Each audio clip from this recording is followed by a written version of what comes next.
Good morning, lovebirds. Good morning. Good morning, love. My title, Life is for Loving. Anyone here not agree with that? You can leave now.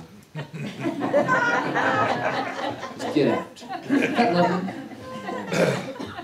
Well, I grew up in a small family, in a small town, in a very large state. In a society that proclaimed quite loudly, go get a life. Get a life. Anyone ever have that? Get a life. Come on, get a life. What are you, crazy? Get a life. So I began early on getting a life. By the age of 16, I had enrolled in cosmetology school. And shortly after my 18th birthday, which was the legal age of becoming licensed in hairdressing, I got my license. And so I was blessed to have found early on what I love to do professionally. I was doing my work life then, and it felt really good. It truly did. Good job. And at the age of 20, I was fortunate enough to meet the person who was to become my beloved for the next 42 years. I was blessed to have found someone to love. Because I know more so today that life is for loving. Loving not only what we do, but the who that we truly are. From time to time I ask myself, who am I?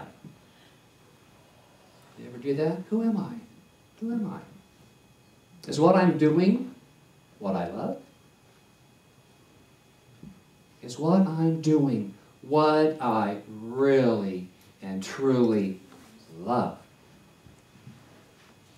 There were many years I was busy getting a life, searching outside myself for the who that I am. But what I found out, it was the who was not out there. Searching outside yourself for the who doesn't happen. Dr. Seuss talks about the who. And so, rather than looking at life from the love of being, that part of my inner truth, the love from within, the spiritual self, I was looking out in the world, working to get, searching for the what to make me happy. Now, it's easy to get caught up in that, isn't it? Because we're surrounded by and living in the world.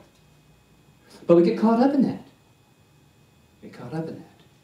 And sometimes, for me, it can be quite motivating. But it can also, if the who is not balanced inside, can be rather distracting, confusing, tiring, mentally stressful.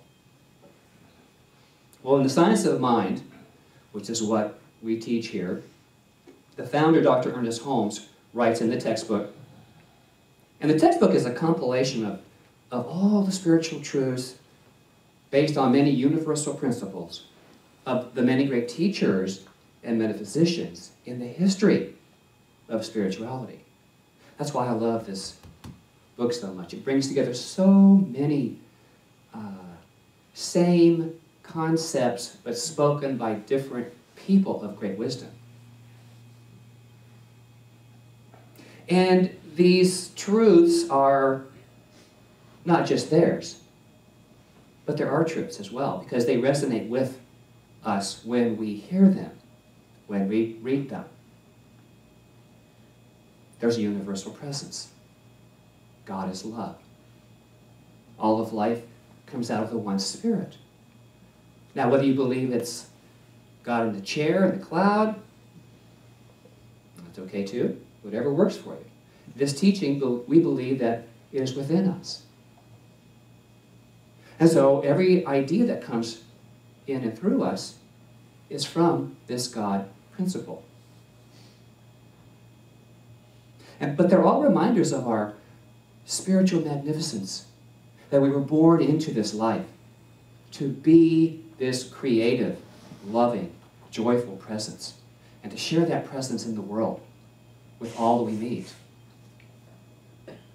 I don't know about you, but I've shared different kinds of presence in my life until I got into science of mind. And now I'm conscious of how I share, and to be mindful of coming from that place of love and joy and balance. So life is for loving, beloveds. If you remember nothing else of today, life is for loving. Dr. Holmes tells us in the section, The Teachings of Jesus, it is noted, Jesus refers to his joy on the eve of his greatest lesson to mankind. That joy is full and complete. That joy which no man can take away. The joy of a sense of completion. He was born to lay down his earthly life as his greatest object lesson ever taught. And what was this lesson? That love knows no bounds. And that the eternal goodness gives itself to all. Not just me, not just you, but to all. And that God as man, in man, is man.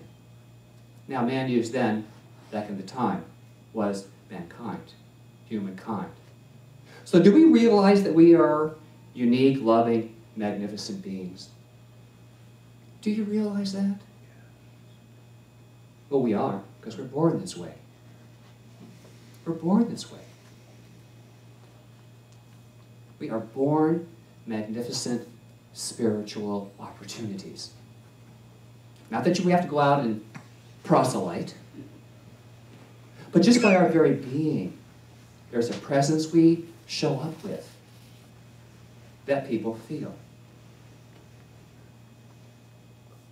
Some people don't understand the feeling sometimes.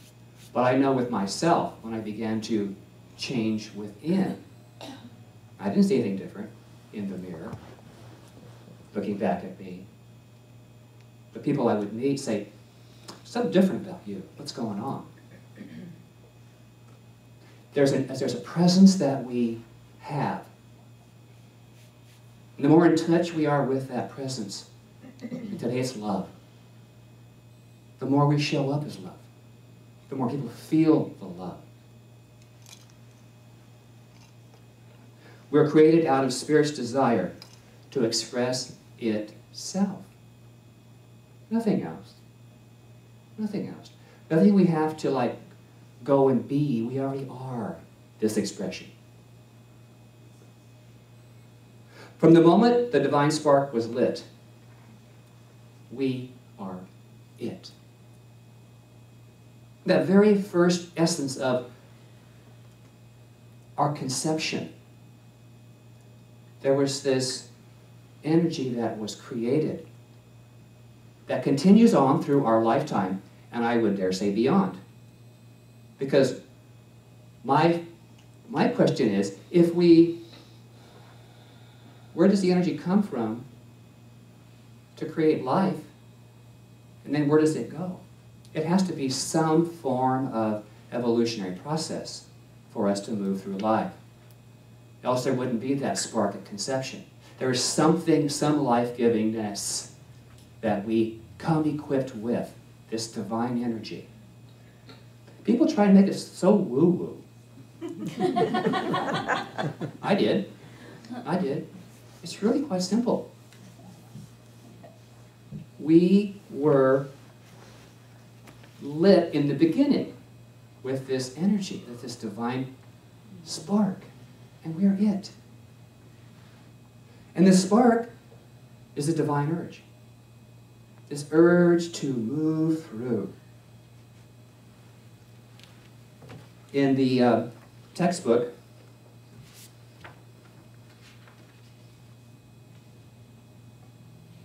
tells us, we are surrounded by a spirit of living intelligence and eternal givingness, love, goodness, and power that wishes to express itself through us. There is a divine urge ever pushing us forward to the goal. We are also surrounded by an immutable law of cause and effect. And because of our divine individuality, we're all individuals, and the necessity of experience in order to come to a realization of what and who we are subject to the causes which we have set in motion. So what are you setting in motion? Is it with love? Is it with compassion? Is it with clarity? Do you know what you want? Do I know what I want? Sometimes I do. I'm really clear on it. Other times I'm asking myself the question. But what I know about the question, it's important to stay in the question. Who am I? And do I love what I'm doing? You know, anyone know Cher? Heard of this person? Okay. There's a song that she does. Do you believe in love?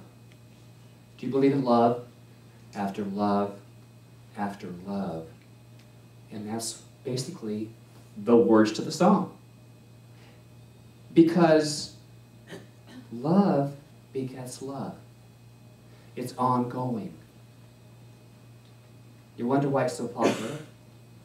We know that. We know that inside ourselves. And it may sound synthesized and amplified and all that stuff, glamorized. But the basic message is love begets love. Once love is recognized in our lives, guess what? It shows up everywhere. It shows up everywhere. Love is an inside job. Why is that? Because it's nothing we can get. It's nothing we can get. Who's trying to go out and get love on Saturday night? Doesn't happen. Doesn't happen. It's pretty tempting. It's that what in the world, not the who that we are. Beatles have a song, Can't Buy Me Love. Can't buy it. You can buy a temporary fix or a feeling. You can go out and have a drink. It'll give you a feeling. That's all good and well, as long as you know what you're getting into. But it's an outside sense of wellness, or fun, or anesthesia away from life. It's all those things, as long as we understand why we're doing it. Ernest Holmes tells us again, love is self-givingness. Self-givingness through the creation of life, through the impartation of the divine through the human. Life is for loving. It moves through us. And for a more loving life, create it from love. Create it from love.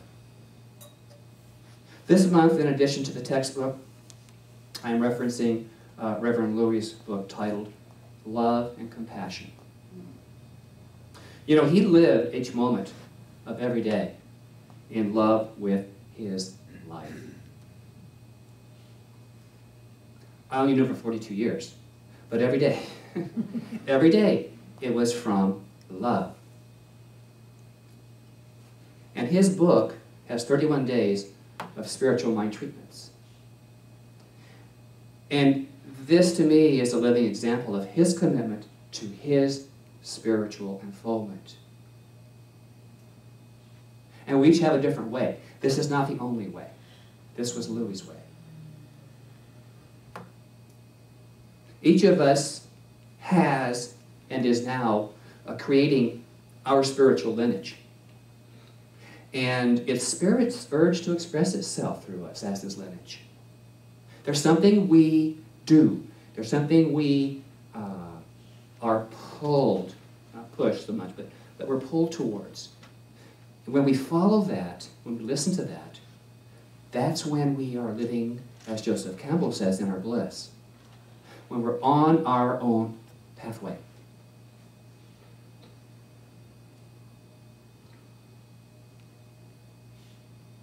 You know, we're spiritual beings, as you may have guessed by my talk today.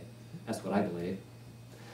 Equipped with the potential to accept a higher reality of the self.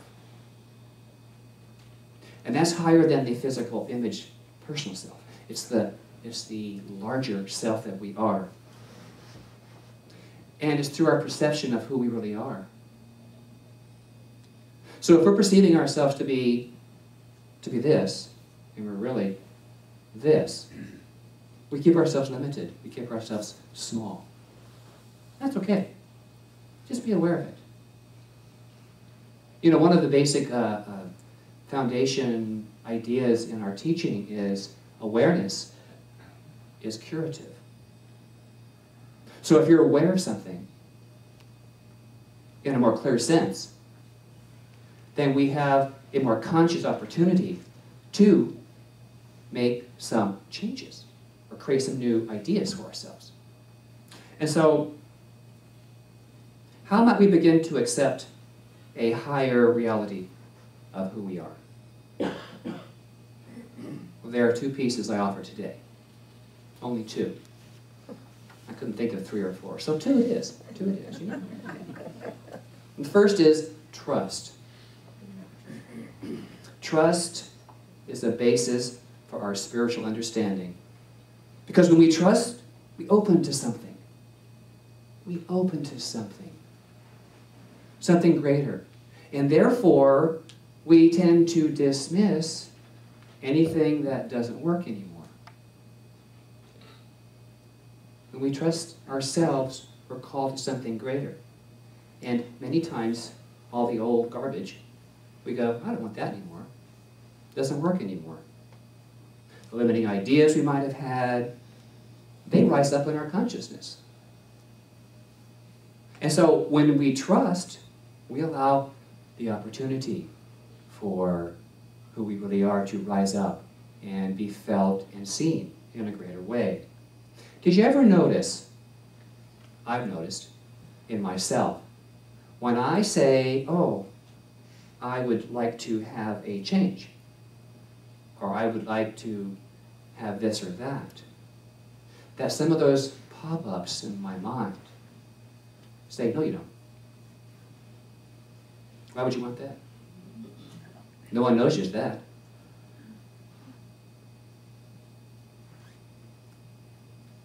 They may not like me if I changed. So there you go. Just a question. Who are you? Who am I? Sometimes people around us will, if we let them, be our best example of what we're thinking. It could be our negative thinking as well. So just awareness is curative, so just be aware. Be aware. Science of Mind tells us again, the more completely we realize good, happiness, and success in our consciousness, the more perfectly do we express God, and the more of God do we become. That is, the more does God become personified through us. So the more realization we have of who we are, the more it shows up. The more it shows up. So trust yourself. Trust yourself. Life is for loving. We begin by putting on, showing up as that which we already are. Put on that mantle of love and joy, and let that show up. Let that be magnified as your life. Because what we are is God showing up through us. God showing up through us. So the second is permission. So we have trust, now we have permission. When we give ourselves the permission to consciously evolve as the spiritual beings we already are, that is when we are authentic. That which is born of the Spirit is spirit. And so when we accept our divine birthright as spiritual beings, and then give it permission to show up as the ways, our ways in our world, then we are living our authentic path. We are living our loving and compassionate way. Ram Dass tells us, I would like my life to be a statement of love and compassion. And where it isn't, that's where my work lies. So let me say that again. I would like my life to be a statement of love and compassion. And where it isn't, that's where my work lies. So there's that example I gave earlier. We say we would like love and compassion. Well, where it's not showing up is where we get to do our work, to understand ourselves, to come to clarity. So, beloveds, and you are,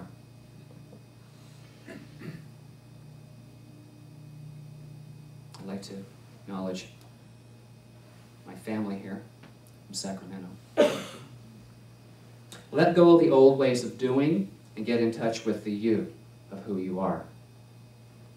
Increase the knowing that this divine urge is within you and is ever, ever, ever increasing.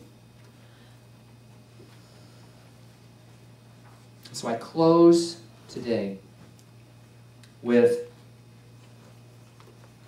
because today is the 2nd of February, I close with the second day in Reverend Louis' book.